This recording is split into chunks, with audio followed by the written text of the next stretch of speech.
Jumpa lagi bersama saya Maria Sarjana dalam Perempuan Bercerita. Kali ini Perempuan Bercerita akan mengulas kehidupan seseorang yaitu Helianti Hilman, founder dari Javara. Ikuti saya. Halo Ibu, selamat datang Aduh, terima kasih di Javara Garden Store. Aduh, terima kasih sudah diberi kesempatan untuk mampir ke Javara. Dengan senang hati, dengan senang hati. Oke. Hari ini ada kegiatan apa nih Bu di Javara? Kebetulan kita dari Muara Jambi, ada 8 desa yang ada di sekitaran Candi Muara Jambi yang datang untuk pelatihan gastrocultural tourism minggu ini. Nah, kebetulan kemarin udah di Javara yang di Kemang, kemudian hari ini pelatihannya ada di Sekolah Seniman Pangan, di mana mereka akan belajar bagaimana menyajikan makanan sebagai suatu jamuan budaya. Oh, jadi Javara itu tidak hanya memproduksi sesuatu, tapi juga melakukan pelatihan. Betul. Keren banget. Dan pelatihannya bisa produk, bisa juga untuk jamuan. Oh, jadi ada dua? Ada dua. Jadi karena kita juga melihat sebagai wisata gastronomi itu sebagai salah satu potensi pendapatan bagi petani-petani. Aduh, keren banget. Ini saya pengen nanya lebih lanjut. Boleh nggak? Boleh, boleh. Ayo, mari.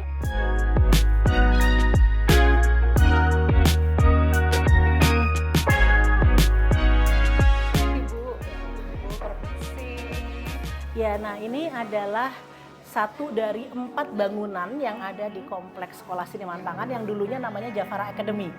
Dulu Javara Academy. Namanya Javara Sekarang, Academy, kemudian 2017 sudah kita spin off menjadi Sekolah Seniman Pangan. Aduh, lucu banget namanya, Bu. Karena istilahnya gini, kami ini fokusnya adalah mengangkat budaya pangan. Jadi Javara itu bukan jualan produk, kami menjual budaya pangan. Aduh, konsepnya juga luar biasa. Nah, sehingga di situ yang kita hadirkan adalah konsepnya di mana petani, perimba, nelayan, food artisan itu adalah seniman. Wow, Gitu, di mana produk makanan datang dengan cerita, dengan nilai-nilai kearifan dan lain-lain. Oke. Jadi kalau petani dan nelayan datang dengan cerita, ini Ibu juga nanti akan bercerita. Saya minta untuk bercerita, Bu. Bagaimana nanti Javara berkembang ya, Bu? Boleh. Dimulai dari tahun berapa, Bu, Javara? Javara berdiri tahun 2008. 2008. Ya, 2008. Kalau Sekolah Seniman Pangan itu 2017. Nah, kenapa dua-duanya menjadi penting? Karena kita juga harus memastikan bahwa teman-teman yang menjadi bagian dari mata rantai kami itu memiliki wawasan pasar dan tahu bagaimana mengemas apa budaya pangan mereka menjadi sesuatu yang bisa dipasarkan. Jadi Sekolah Seniman Pangan berinvestasi pada human capitalnya, kepada aspek SDM-nya, sementara Javara fokus pada membangun mata rantai pasokan sehingga bisa mengantarkan produk dari pelosok dan pedesaan Indonesia bisa masuk ke pasar internasional dan nasional. Jadi dua ini saling bersinggungan, nggak bisa Betul. dipisahkan gitu ya, Betul, Bu, ya? betul. Luar biasa. Oke, kalau Nah, ini di sini apa ini, Bu? bisa kelihatan nih, kayaknya udah jam makan. Nah, ini kita karena lagi pelatihan ada 42 orang yang datang. Nah, di sini kita juga menyajikan makanannya itu adalah sesuai dengan budaya yang ada dan sebagian itu menggunakan bahan yang ada di kebun.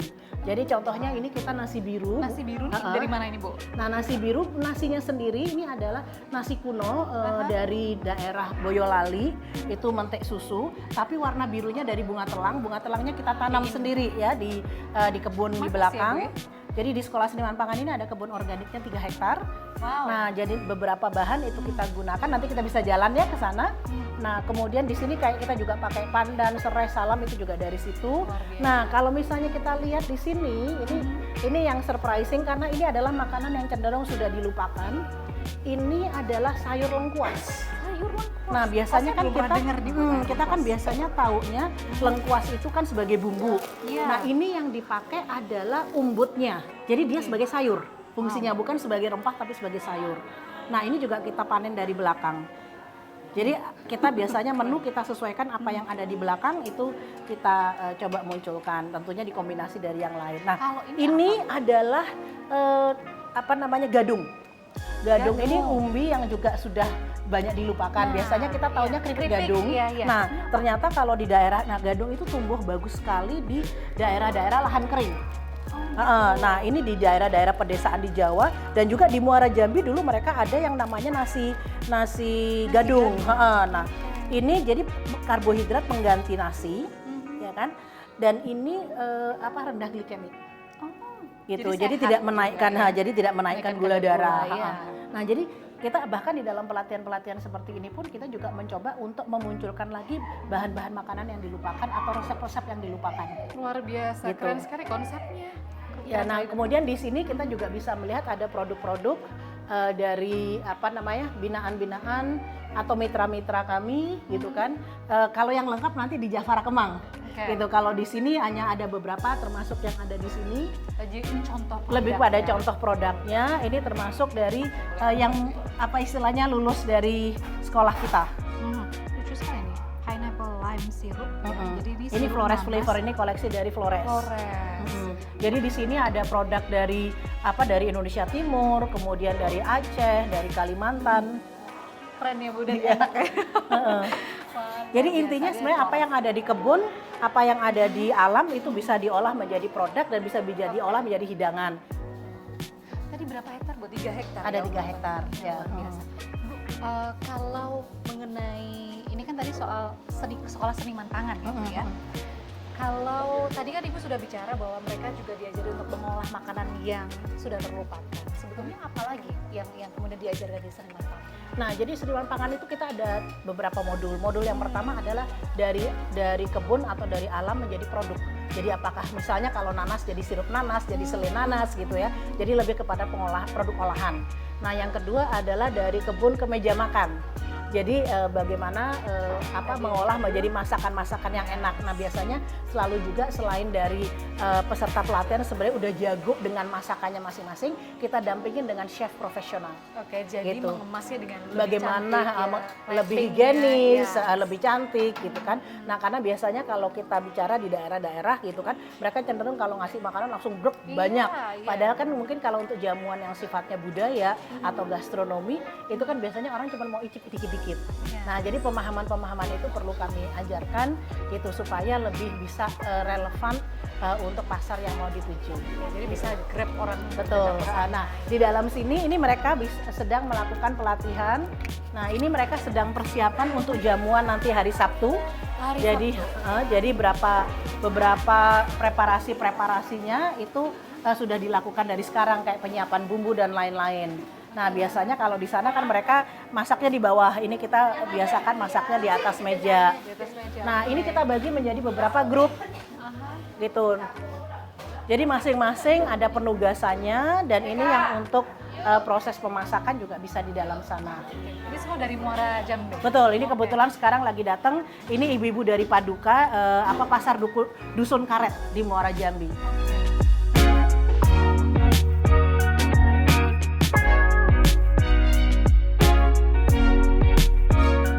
Nah, Bu tadi kan sudah dijelaskan soal sekolah seniman tangan.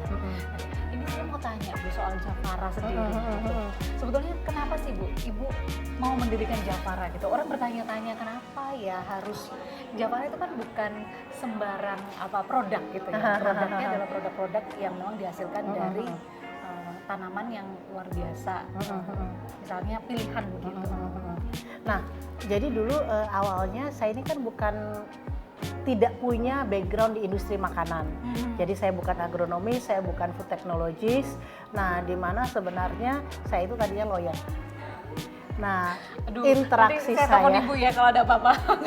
Nah, interaksi saya dengan petani-petani karena saya memberikan pro bono legal advice untuk petani-petani yang mengalami masalah dengan kontrak. Gitu. Kadang-kadang dibohongin lah sama eksporter yang lain-lain gitu ya. Nah, ternyata cases itu terlalu banyak. Sampai satu titik di mana ada satu waktu di mana saya dan suami itu traveling selama 3,5 bulan mengunjungi petani-petani ini gitu. Nah, di ujung perjalanan itu gitu ya, suami saya bilang, "Dek, kayaknya mereka nggak perlu lawyer. Yang mereka perlukan adalah akses ke pasar yang menghargai peran mereka gitu dengan pantas." Nah, dan karena saya sendiri tuh hobinya masak dan makan, kelihatan kan gitu.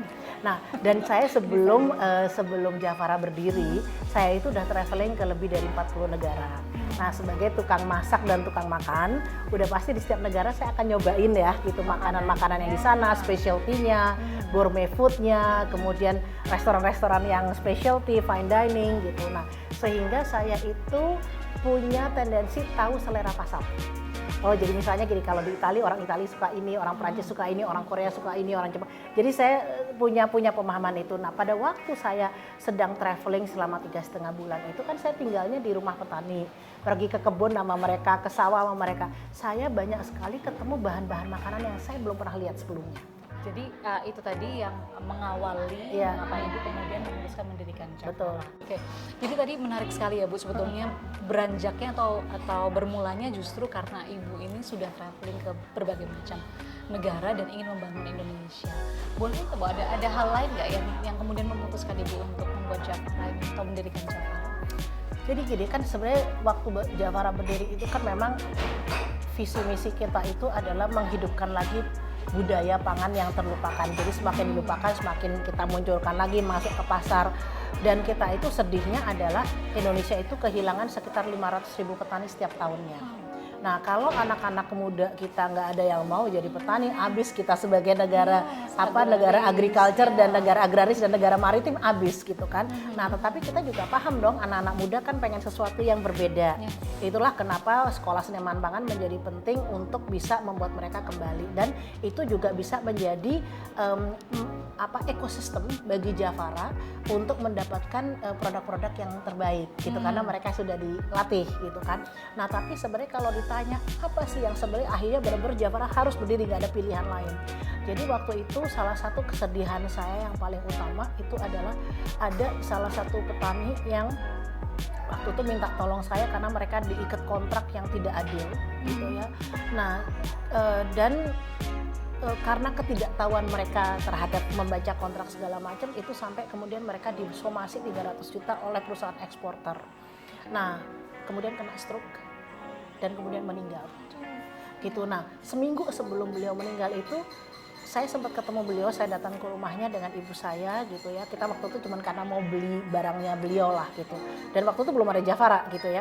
Nah beliau tahu saya lawyer, dia waktu itu pesan sama saya begini, dia pegang tangan saya.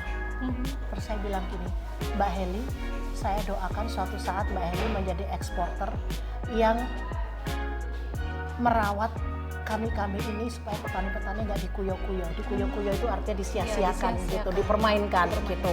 Seminggu setelah itu beliau meninggal. Gitu. Nah, jadi waktu itu saya udah berjanji sama beliau, insya Allah gitu ya namanya, karena saya juga nggak tahu, karena saya nggak punya pengalaman sama sekali gitu. Jadi saya nggak kepikiran, tapi ya mungkin ini doanya beliau-beliau, dan itu ternyata satu dari banyak kasus. Nah, sehingga waktu itu akhirnya ibu saya, suami saya mendorong, kayaknya mendingan udah masuk aja, terjun full ke situ untuk membuka akses pasar yang menghargai secara adil peran dari petani. Jadi langsung masuk gitu ya Bu ya. Jadi udah nggak pakai mikir, jadi nggak ada bisnis plan, nggak ada, pokoknya bener-bener udah nggak ada perencana, nggak ada, pokoknya terjun aja gitu. Terjun aja tapi luar biasa hasilnya. Nah, alhamdulillah mungkin juga ini doa banyak orang juga gitu. Jadi kita waktu itu fokusnya adalah ada masalah apa kita carikan solusi, ada masalah apa kita carikan solusi gitu. Nah di awal-awal itu kan fokusnya adalah akses ke pasar gitu, tapi kemudian dalam perjalanannya ternyata mereka standar kualitasnya belum memenuhi pasar, berarti kita harus mendampingin dari sisi food safety, kemudian konsistensi standar, kemudian ternyata mereka nggak punya sertifikasi yang diperlukan, akhirnya kita bantu untuk sertifikasi, apakah itu sertifikasi keamanan pangan atau sertifikasi organik gitu. Ternyata kemasannya kurang bagus, berarti kita masuk intervensi di dalam kemasannya. Ternyata cita rasanya kurang pas, jadi kita melakukan inovasi produk supaya cita rasanya bisa lebih pas gitu. Jadi dari satu problem kemudian Ibu terjun langsung dan menemukan problem yang lain betul. di antara petani ini, ya, sehingga petani bisa terangkat. Iya, Oke. betul. Ibu ini kan ruangan tadi untuk memasak. Kalau di Jafara sendiri ada ruangan lain nggak Bu ya? Iya, jadi kalau di Jafara tentunya kita ada pabrik ya. Jadi sebenarnya itu lebih kepada central warehouse agregasi kita, karena kan produk kita dari Aceh sampai Papua, ya kan. Dan kadang-kadang buyer-buyer dari luar negeri itu mereka satu kontainer itu isinya macam-macam produk. Nah itu dikonsolidasikan. Jadi ini back to back nih posisinya dengan Sekolah Seniman Pangan, itu ada rumah produksinya Jafara di Vida Bekasi. Itu mereka ada 3 tingkat. Nah di situ tim produksi, kemudian tim food safety, itu semuanya ada di sana gitu. Nah kemudian kita juga ada flagship store di Kemang. Flagship store di Kemang itu adalah untuk men-showcase semua produk-produk dan itu sebenarnya juga menjadi interface kami terhadap buyer-buyer. Jadi buyer-buyer mereka akan datang, dan di sana juga kenapa kita sebutnya sebagai Javara Culture Flagship Store, karena di situ orang bisa datang dengan full experience shop, eat and learn. Wow. Jadi Shop, ada tokonya, eat and learn. jadi kemudian ada restorannya, walaupun restorannya sekarang kita bikinnya adalah by appointment only gitu. Nah kemudian ada ruang belajarnya, jadi orang bisa datang untuk belajar budaya pangan Indonesia. Jadi ada kelas memasak, ada kelas membuat tempe, macam-macam gitu ya, tergantung mereka kebutuhannya apa. Dan kita juga membuat kayak paket-paket high tea versi Indonesia lah gitu. Nah itu salah satu interface kita dengan dengan buyer-buyer, baik itu B2B maupun B2C. Oke, karena tadi Ibu sudah menyebutkan ada beberapa bangunan, boleh nggak kita lihat bangunan yang lain? Boleh. Yang lain, boleh.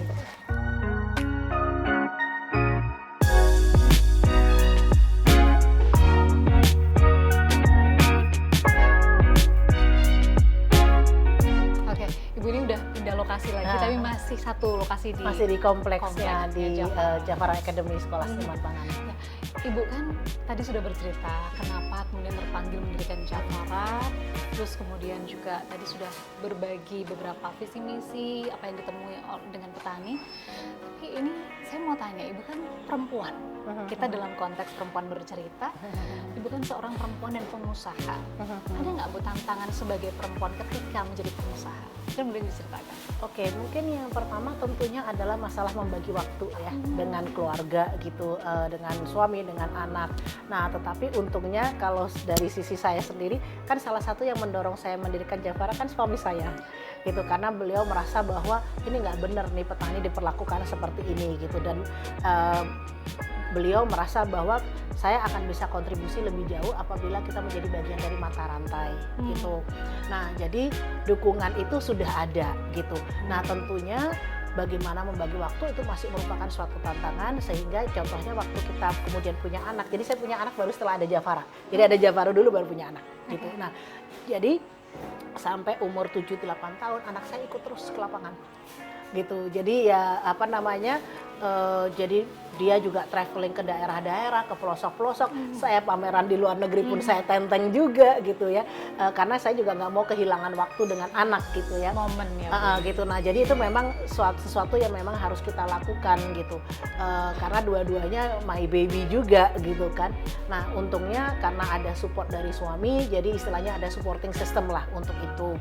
Nah, tapi tentunya kita selalu ada kesepakatan. Jadi yang penting sebenarnya kalau buat kita adalah bahwa kita tahu untuk tidak take things for granted. Yes, kita dapat support tapi jangan semena-mena juga gitu kan istilahnya. Nah, jadi kita perlu membangun kesepakatan. Contohnya misal dengan suami saya, setiap saya travel 3 kali ke luar negeri, dia akan ikut ke keempatnya.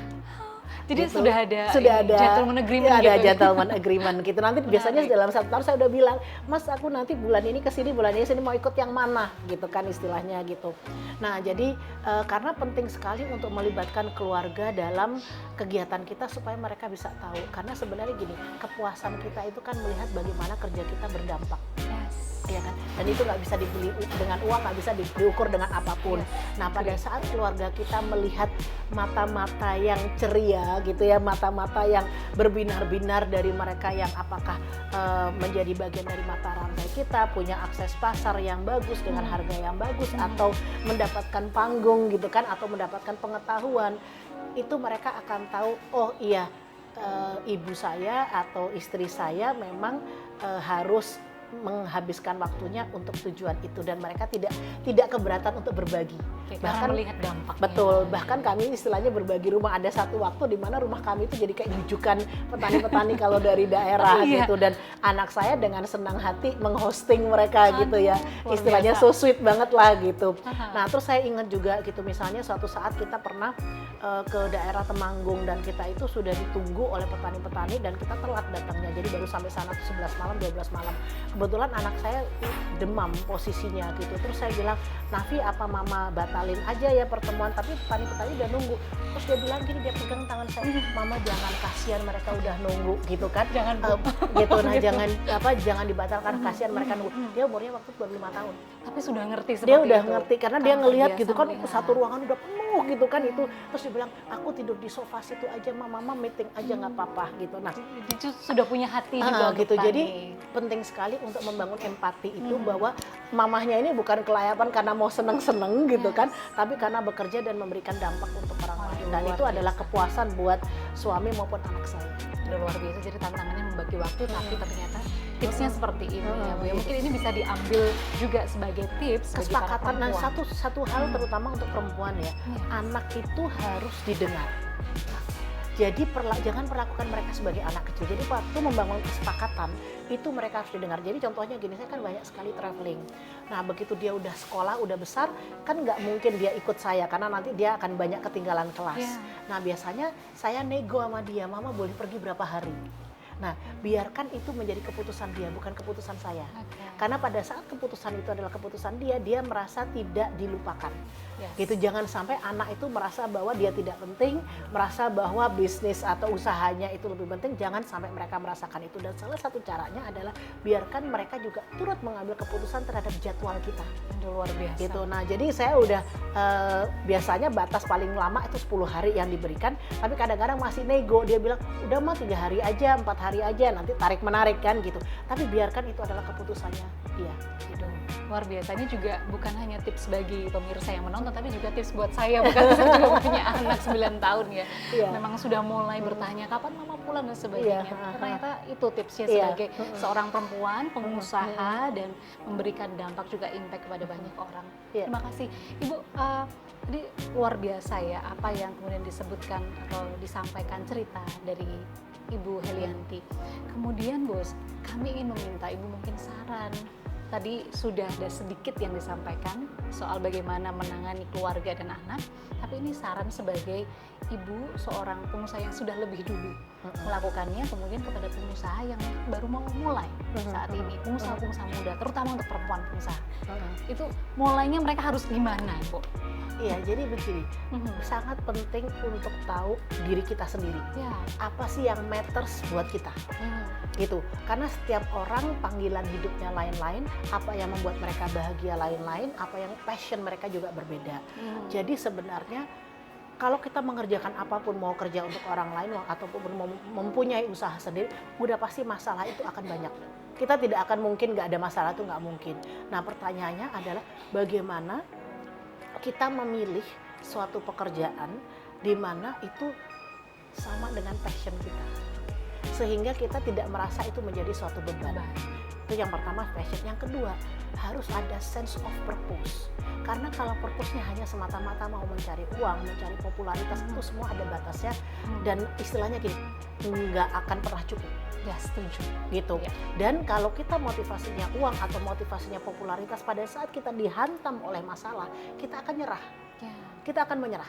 Gitu. Tetapi kalau kita tahu bahwa apa yang kita lakukan itu juga memberikan dampak untuk orang lain, untuk lingkungan, kita itu dalam posisi tidak mungkin give up. Jadi there is no point of return, gitu kan, kita harus maju terus apapun itu. Gitu. Nah, jadi itu yang membedakan adalah apakah kita punya sense of purpose. Gitu, karena purpose itu yang membuat kita itu jadi tangguh, nyala-nyala gitu ya. Gitu. Jadi walaupun jatuh kebanting itu nggak masalah, bangun lagi. Dan pada saat kita punya sense of purpose, kita itu kan punya community. Dan community itu kan juga mendoakan kita. Karena kita bekerja sebagai gotong royong gitu istilahnya, kita bekerja sebagai suatu komunal di mana kalau ada satu sedih, semua akan ikut sedih, satu terganggu, semuanya akan ikut terganggu gitu. Karena pekerjaan kita ini bersinggungan satu dengan yang lain gitu. Jadi istilahnya yang nolongin akan banyak, yang doain juga akan banyak gitu. Kalau kita punya komunitas ini ya, betul Bu, ya, gitu. Betul-betul. Nah, terus kemudian yang ketiga tadi kan satu passion. Kadang-kadang passion sama purpose bisa beda loh. Paling enak itu kalau dapat passion yang juga purpose-nya dapat. Wow. Nah, kalau saya kan passionnya masak sama traveling. Jadi begitu saya masuk kepada bidang mengangkat pangan terlupakan Nusantara itu perfect banget. Iya, Artinya karena ada apa? passion dan Karena ada pangan yang terlupakan adanya di tempat-tempat terpencil, artinya saya harus traveling. traveling. Ya kan, travelingnya dapat. Iya. Dan karena ini adalah mengangkat pangan terlupakan, maka urusan masak dan makan dapat juga. Iya, Gitu. jadi semuanya dapat. Jadi semuanya Aduh, dapat lucu. gitu. Nah, tapi yang ketiga ada hal yang penting adalah jangan lupa keahlian kita itu di mana.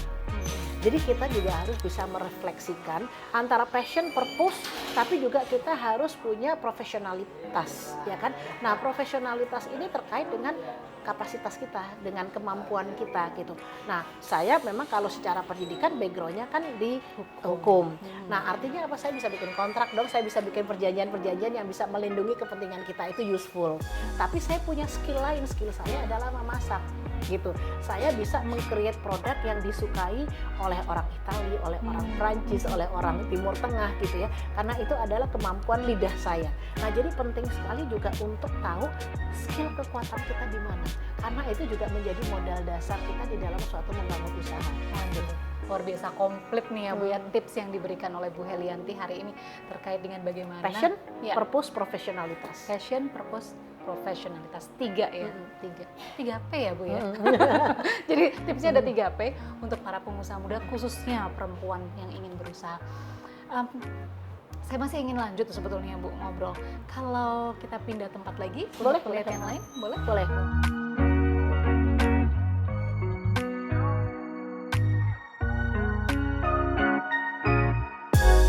Oke, nah ini adalah jadi karena pelatihan kita itu dari kebun ke nilai tambah, apakah itu produk, apakah itu restoran maupun jamuan, maka tempat pelatihannya harus ada kebunnya. Ya, Nah, jadi supaya ini kebunnya. orang langsung bisa relate gitu kan di dalam proses pelatihan gitu. Ibu, saya dengar Ibu juga sudah melakukan ekspor ya Bu ya, Betul. ke banyak negara bahkan. Betul, heeh. Apakah ini juga salah satu produk ekspornya yang ada di Betul. kebun ini Bu? Betul. Jadi ada 2 di kebun ini yang kita gunakan untuk ekspor. Satu pandan. Ini nanti kita keringkan jadi powder. Itu biasanya kita kirim ke Prancis. Nah, kemudian yang kedua adalah bunga telang. Bunga telang dan pandan. Bunga telang dan pandan boleh. Boleh ya Bu ya? Kayak Jadi di sini di kebun ini luasnya sekitar 3 hektar. Itu ada sekitar hampir 200 jenis tanaman makanan. 200 jenis tanaman. Iya, jadi mulai dari herbs, buah-buahan, kan bisa dilihat ya, ini ada pepaya, kemudian ada pisang. Pisang pun ada macam-macam juga gitu. Jenisnya macam-macam. Kemudian ada daun katuk, ada singkong. Ibu, gitu. tadi kan Ibu sebutkan ada 2 ya, bunga telang dan juga pandan untuk diekspor. Iya. Kalau selain yang ada di sini, apa lagi Bu yang menjadi komoditi Oh, ekspor? kalau untuk komoditi ekspor kita ada gula kelapa organik, kemudian ada pasta noodle yang campuran sayurannya banyak, kemudian ada beras-beras kuno, termasuk beras nasi biru yang sudah di dalamnya udah ada powder bunga telangnya juga, kemudian ada rempah-rempah gitu. Jadi kita total kan ada sekitar 600 produk yang bersertifikasi organik standar Eropa, Amerika itu ada 160-an, yang standar Jepang ada 111, yang kita rutin ekspor ke luar itu kurang lebih sekitar SKU-nya sekitar 40 jenis produk. 40 jenis produk Iya. itu yang rutin diekspor. Iya. Nah, ini tentu juga kalau ekspornya sudah sebanyak itu, Iya. manfaatnya kepada petani juga pastinya banyak ya Bu ya? Betul, Kalau karena boleh- gini, kadang-kadang kan juga petani itu banyak yang mungkin cuman sedikit-sedikit gitu kan. Nah itu kita punya pasar sendiri untuk yang sifatnya limited edition atau specialty, itu larinya ke model-model kayak Michelin Star restoran. Itu yang kita ekspor ke Prancis, importer kita itu 3 star Michelin Michelin chef gitu, yang punya Spice Distribution Company gitu. Nah jadi tentunya kalau buat petani pertama itu adalah bahwa capacity. Jadi kemampuan mereka memproduksi produk yang standar kualitasnya bisa memenuhi standar internasional, itu salah satu intervensi kita. Kemudian yang kedua adalah tentunya akses pasar. Oke, waduh luar biasa hari ini mendengarkan cerita Bu Helianti dalam Perempuan Bercerita. Banyak hal yang kemudian juga bisa dipetik oleh para pemirsa dan juga saya sendiri. Terima kasih banyak Ibu untuk Sama-sama kesempatannya Mbak hari Maria. ini. Selamat berjuang untuk para petani Sama-sama dan terus semangat. dan terus menceritakan tentang apa yang dilakukan. Amin, Ya. amin. Terima kasih banyak. Sama-sama. Tapi saya boleh ya Bu, masih keliling di belakang? Boleh. Silakan. Demikian perbincangan kami dengan Ibu Helianti Hilman hari ini. Sampai jumpa. Ibu, ke sana.